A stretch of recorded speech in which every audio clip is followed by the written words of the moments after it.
Oh, hey, how are you? I was just rummaging through my memorabilia from a trip I did last year. A trip that showed me a side of the fandom I didn't even know still existed, or I would say at least a side that I did not expect people to still hold on to. Hi everyone, this is Zyly the Fox, and welcome to a brand new video.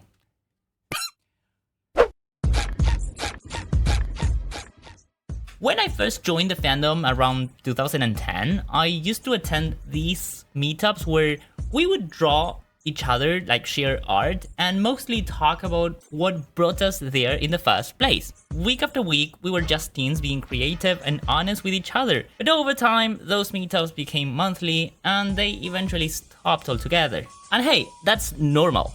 We grew up, we pursued careers, and well, new generations joined. And the energy of course transformed, everything changed. But that's part of the cycle. Communities reinvent themselves just like people do. But one question remains. Why are we still here? Why does being a furry stay with us so deeply, even after life changes? Is there something that we furries hold on to because we feel comfortable there? For me, being a furry isn't a phase or a hobby at most. I mean, I would say it's a hobby, but it's also deeply rooted in my daily life. For example, my clothes reflect my persona's colors. I really like wearing clothes that resemble my persona's palette. My humor, my references, well, they all come from internet culture, I would say. And most importantly, I feel heard through this character, through being Zyly the Fox. This space and this channel mostly are places where I feel validated as a human being and as a voice that talks to people like you guys on the other side of the computer. And recently I watched a furry documentary made in Brazil that actually hit me harder than I would have expected. I've seen many documentaries about the fandom before, but none of them resembled my lived experience growing up in Latin America as this one has done. Watching it felt like seeing a mirror that spoke a language that I actually understood, and that is mainly what inspired today's video. Not to review the documentary per se, but to explore why the furry fandom makes it so comfortable for many of us to feel happy. Why does it feel like home? What is the essence of being a furry? So let's start with something the documentary captured beautifully: our need for identity, expression, and eventually freedom. Starting right off the bat, the film opens with people explaining what being a furry actually means to them. Not as a definition, but as a feeling, most importantly. In Latin American context, the idea of being a furry is a relatively new term, I would say. It has been recently that it started popping out in social media, and the young are in a way more familiarized with us in terms of knowing what we do, like the giant animal kind of thing, but they do not know why we do it. They don't know deeper understanding of that. And that leads me to believe that sometimes we are a bit misunderstood, I would say. I believe this documentary expressed the message clear when they explored the identity part. And that is in deep connection with what I want to say about identity as a reason why many furries choose to be furries. Being a furry is never about pretending to be an animal. You know that, I know that, everyone knows that. But is mainly what outsiders usually think, or at least is what they used to think in the past. Contrary to that belief, being a furry is about, in a way, affection, diversity, and this very human desire to express ourselves through something that feels safe and familiar. This familiarity and the openness that we all experience as furries was seen in the documentary. I believe nowadays people more than ever seek the opportunity to be heard and to express themselves. It is there that being part of a community where you are not going to be judged, and that offers actually the comfort of a social group of like-minded people, opens a big door for new members to actually join and be part of the herd. I mean, no pun intended, please. Emotionally speaking, the documentary is full of stories about acceptance, gender identity, and the acceptance of LGBTQ+. Of course, this is actually very important in talking about identity and being a furry. This opens the discussion for self self-discovery. Almost everyone talks about how their persona gave them clarity. Not because it hides who they actually are, but because it helps them reveal a version of themselves that they did not feel safe expressing before. And here I would like to talk about how being a furry also helped me, and probably many others as well. Many you watching the video as well.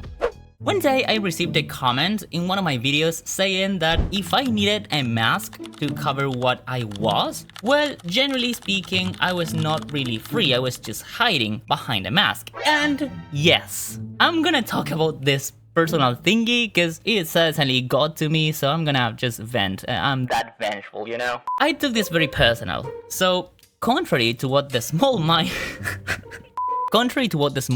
might hold, having a character of your own, identifying as your creation, and eventually getting to physically be your creation, like, you know, wearing a fursuit of your creation, is not hiding actually. Contradictory enough, by putting your mask, you are opening to a newer world of opportunities. Am I not saying much? Am I getting you lost? Well, come here, let me explain. Many describe how anxiety or loneliness faded when they found their community, and that's something that we don't always talk about enough. The fandom isn't built on fursuits or aesthetics only, as many might see online, for example. We get to pay attention at how luxurious some fursuits might be, or how much money some others indulge in, but that's just a misconception of what I believe might be the true essence of the fandom. We should leave aside that materialistic perception of our community and focus on what really took us there in the first place. This documentary helped me find the words to actually shape this train of thought that I'm trying to communicate, because it's not just the looks or how materialistic we tend to be. It's actually how we build ourselves on emotional supports and identity through our looks. It's like a social ecosystem if you think about it. In fact, one of the speakers during the film says something that actually really stuck with me. This fandom doesn't judge, it's a safe space, and because of that, people feel free to simply be. This, both in the documentary and by extension in real life, is expressed through storytelling and mostly the artistic nature of our fandom. I opened this video by mentioning how meaningful the art evenings were in my early stages in this fandom, and I can't stress that enough. The success in expression and self-identity in this community is driven through art at its most. It's the means through which we express ourselves, and we get to express who we actually are.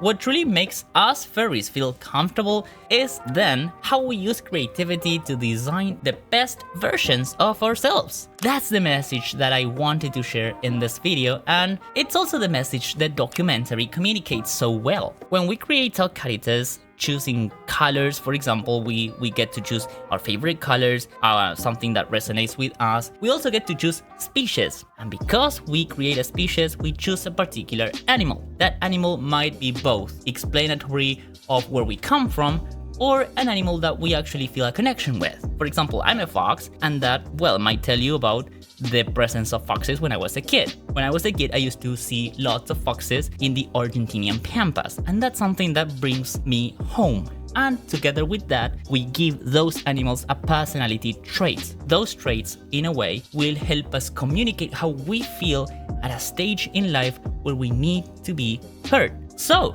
we're not just inventing a cute design, we're building a mirror of where we come from, what we feel, and who we want to be as well. In a way, our personas become emotional tools that help us navigate life at a moment when we need somewhere to feel at home. But then comes the question of what is actually home for a furry? Is it a convention? Is it online communications? Well, online, most of what people see are giant conventions, hotel parties, $1,000 suits. That's very materialistic, and it's part of our community, I'm not gonna deny that. But those things are not everyone's reality. And while cons are amazing, the most authentic part of our fandom isn't the big spectacle actually, it's the everyday life surrounding it. It's, for example, going to a park with a friend, sitting casually there, maybe if you're a fursuita, or drawing together on a weekend, or just hanging out in a small local group. Those simple moments are where the fandom feels the most real, the most quote-unquote us. and the documentary captures that perfectly. This authenticity carries directly into the film's production choices. For example, instead of filming people in fancy studios or overly staged sets, the interviews happened in parks, bedrooms, living rooms, public benches even, places where these furries actually exist and they just generally take part. This choice of scenes actually matches the stories that the people are telling, in a way making them even more meaningful to what they are saying. Even the cinematography supports this feeling. A smooth camera movement, the angles that they choose, and the little animated transitions that blend a persona back into the real person speaking, reinforcing how character and identity coexist. That's also part of the identity that we really like to thrive in this community. So I would say that, in conclusion, the true essence of being a furry is deeply rooted in how free we are, how self-expressive we can be amongst ourselves, and the comfort that being part of a group actually brings to us. What this documentary captures so well is that for many people, the connection with their personas go far beyond aesthetic. It can be emotional, spiritual, and even tied to gender identity or personal rebirth at the end of the day. It isn't escapism, I would say.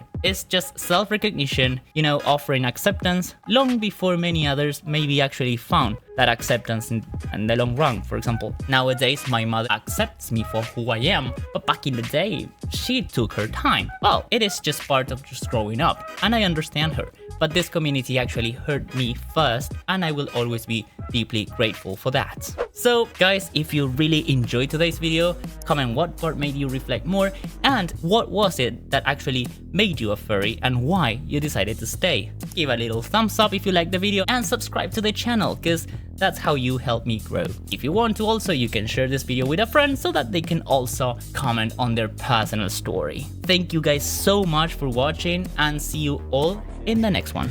Take good care of yourselves, everyone. Meow.